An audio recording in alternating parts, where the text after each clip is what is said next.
Assalamualaikum warahmatullahi wabarakatuh. Kembali lagi dengan kelompok kami, kelompok 2 dengan anggota Ahmad Furqan Akbar, Alway Renaldo Susetyo, Anggia Mahwijayanti, dan Anissa Pakuita LF.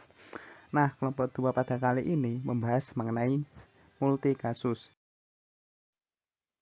Penelitian multikasus ini memiliki 4 pembahasan. Yang pertama, pengertian penelitian multikasus. Kemudian yang kedua, tujuan penelitian multikasus.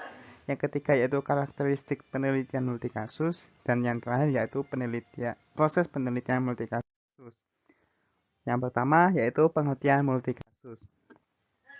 Pengertian multikasus ini merupakan hasil pengembangan dari penelitian studi kasus. Penelitian multikasus merupakan menurut Purdan dan Bigland dalam Rohmah dan kawan-kawan tahun 2016 merupakan penelitian yang penelitinya melakukan penelitian pada 2 atau lebih latar dan subjek penelitian yang berbeda. Penelitian multikasus membandingkan antara kedua data yang didapat, baik persamaan maupun perbedaannya. Penelitian multikasus hampir sama dengan penelitian lainnya, hanya saja multikasus memiliki fokus lebih dari satu kasus. Nah, untuk yang kedua akan dijelaskan oleh teman saya selanjutnya. Baik. Mungkin sekian dari saya. Wassalamualaikum warahmatullahi wabarakatuh. Baik, di sini saya Alway Renaldo dari kelompok 2 ingin melanjutkan presentasi dari kelompok kami. Yaitu saya akan menjelaskan tentang tujuan penelitian multikasus. Menurut Yin tahun 2012 pada halaman buku halaman 20 mempunyai pendapat yaitu bahwa tujuan penelitian multikasus memiliki 3 tujuan, yaitu yang pertama, mereplikasi temuan dalam kasus yang kemudian ditarik sebuah perbandingan. Jadi, studi multikasus ini adalah menggali sedalam-dalamnya temuan dari kasus yang diteliti atau kasus yang diangkat dan kemudian ditarik sebuah perbandingan dari 2 variabel atau terdapat 2 tempat atau 2 topik yang memiliki sama namun ditarik sebuah perbedaan atau terdapat perbandingan dari satu variabel dan variabel satunya.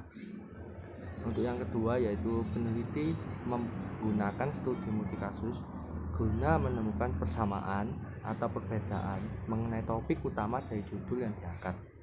Jadi studi multikasus ini dapat digunakan sebagai perbandingan atau adanya persamaan dari sebuah topik atau judul yang diangkat yang kemudian bisa menjadikan sebuah data yang dapat mempermudah pembaca atau peneliti untuk melakukan penelitian yang sedang diangkat atau sedang ditelusuri, dan penelitian tersebut mempunyai adanya persamaan atau perbedaan atau mungkin ada hal yang perlu diperbaiki untuk guna sebagai evaluasi ke depannya untuk sekolah atau mungkin lembaga yang diteliti oleh peneliti.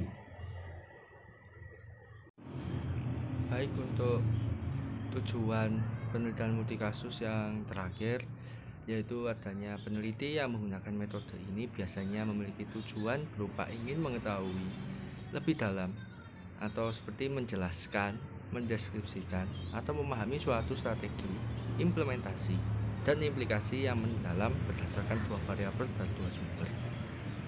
Sekian presentasi dari saya, selanjutnya akan dipresentasikan oleh teman saya. Baik, yang selanjutnya yaitu karakteristik dari multikasus.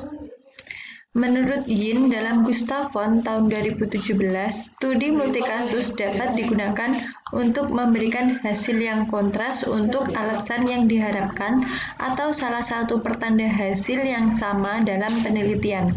Selain itu, bukti yang digunakan dari beberapa studi kasus atau multikasus diukur kuat dan dapat diandalkan. Multikasus lebih cocok digunakan pada ketika peneliti ingin mengeksplorasi suatu fenomena yang sama pada situasi yang berbeda. Selanjutnya, menurut Surya Brata dalam Krisnawati tahun 2017, karakteristik utama studi multikasus adalah apabila peneliti melakukan penelitian dengan menggunakan dua atau lebih subjek, latar, atau tempat penyimpanan datanya. Begitu pula menurut Miles DKK tahun 2013, dengan menggunakan studi multikasus, peneliti dapat melihat proses dan hasil di banyak kasus yang dapat digunakan untuk memahami bagaimana hasil tersebut dikualifikasikan oleh kondisi lokal. Dengan demikian, bisa mengembangkan deskripsi yang lebih canggih dan lebih banyak lagi penjelasan yang kuat. Lalu bagian keempat ada proses pengumpulan data multikasus. Proses pengumpulan data. Pengumpulan data menurut Raharjo 2011 dikemukakan terdapat beberapa teknik dalam pengumpulan data, yaitu wawancara, observasi, dan dokumentasi. Proses analisis data, yaitu upaya mencari data di lapangan, menata secara sistematis hasil temuan untuk disajikan dan dicari maknanya. Kegiatan ini menyatu dengan aktivitas pengumpulan data, reduksi data, penyajian data, dan penyimpulan hasil penelitian. Pada pengolahan data, pertama dilakukan data collection, reduksi data sehingga hasil yang dipilih merupakan hal-hal yang penting. Selanjutnya dilakukan display data dan analisis data. Baru yang terakhir, hasilnya disimpulkan dan diverifikasi.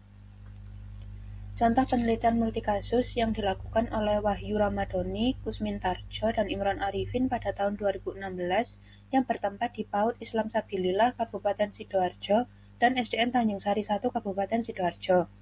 Jenis penelitian yang digunakan yaitu kualitatif.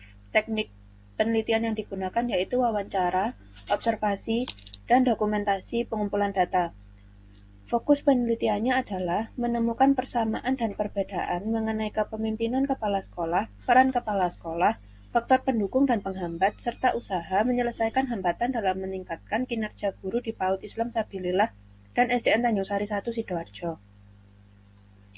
Langkah-langkah analisis data yang dilakukan yaitu, setelah data yang didapat terkumpul, peneliti mengolah data dan mencatat hal-hal inti yang menjadi fokus penelitian. Lalu hasil yang telah dipilih selanjutnya disusun secara sistematis agar bisa dibuat tabel atau gambar yang memudahkan peneliti untuk melihat perbandingan hasilnya. Setelah data yang didapat disusun secara sistematis, data tersebut dibandingkan dan dianalisis lebih dalam terkait perbedaan dan persamaannya. Terakhir, peneliti menyajikan temuan lalu ditarik kesimpulan yang bersifat objektif berdasarkan pada data-data yang valid. Berikut adalah daftar rujukan yang digunakan. Sekian dari kelompok kami. Terima kasih. Wassalamualaikum warahmatullahi wabarakatuh.